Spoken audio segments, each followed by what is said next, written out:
Hello and Happy New Year! I'm Alicia, one half of the team behind the game project GOLEMBERT, a gardening game inspired by permaculture and Ghibli movies.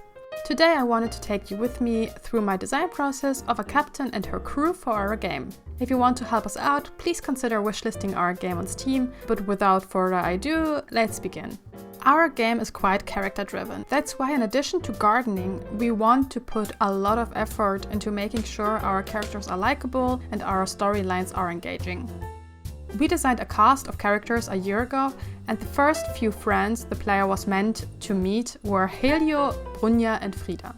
After working on the prototype for some while, we realized that Helio was the only fun character, and even after reworking Frida and Brunja, there was no point to keep them, even though we had more engaging characters planned for the late game. That's why we decided to make Susu the main friend after Helio. Now we have to design her and her crew and make them game ready. Susu is a fun, eccentric pirate with a rough personality and a deep love for her crewmates and friends. Her design should reflect that. We imagined Susu to be a bulky and strong character, who always says what's on her mind. Therefore, her shape should be way bigger and more top-heavy in relation to her crewmates. Pirates are tropes for fun and chaotic characters, who are quiet and artistic, which is very fitting for Susu. The typical pirate designs are often Caribbean, but we decided to reference East Asian pirates. It's also a cute homage to one of the only female pirate captains, Chiang Yizhao. Now we also had to pick the right East Asian animal for Susu, but why animal exactly? Early on in our development process, we decided to fill our world with anthropomorphic characters. This is mainly because I'm personally a big fan of them.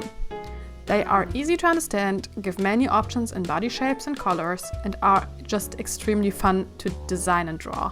The cool thing about anthropomorphic characters is that you can express a lot about the character just by choosing the right animal. Brunja was a brown bear because she was a motherly North European cook, and Frida was a bird because she was a free-spirited adventurous trader. Susu was a little harder to pin down at first. She has a very tigress energy about her, but we wanted something softer and more bear-like. We decided to design something inspired by red pandas. This gives a hint to her background and makes her still cute and approachable. She has two crewmates, the first one being Crane, a very old grumpy man who plays Go all day, and the second being Tomo, her childhood best friend with a soft demeanor. We chose their animal inspirations according to their characterizations. Now to Susu's costume design. For her clothing we were inspired by folk costumes from Thailand. We mixed the male and female attire to come up with something that's unique and not constrained by gender, but also beautiful and appropriate for a captain. We wanted to keep the zabai, which is a shawl-like cloth. The undergarment is mainly inspired by male Thai clothing, but mixed with the zabai we had the opportunity to reveal her right arm, which is covered in tattoos. This gives some asymmetry and shows her more chaotic and strong personality. Here's a tip for designing characters and everything else, to be honest. Don't over or underuse references and inspiration.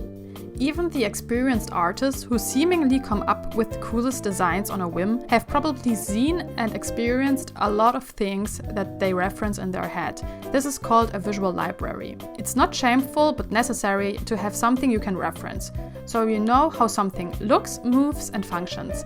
But inspiration is also very important. If you want to design someone for your game, maybe you can think of one or multiple characters who inspire you from another medium and look out for what makes them intriguing to you. But even though references and inspiration are important, also don't overuse them. Not because it makes you less of an artist or makes your product less creative. I've seen these arguments tossed around, but I personally don't believe in those. But because they can overstimulate and confuse you. If you want to make a character that's like Zelda, but also like Vi, but also like Velma, then you don't even know where to start to pin down what kind of character it should really be. The same goes for visual references. Too many can stray you away from what the essential design should be. I myself am a big fan of overcomplicating things. That's why this approach helped me a lot in getting a clearer vision about my project. I hope this tip helps a little bit. Now a few words to Susus Crewmates. Even though she is the main figure of the pirates, we still designed all of them at the same time.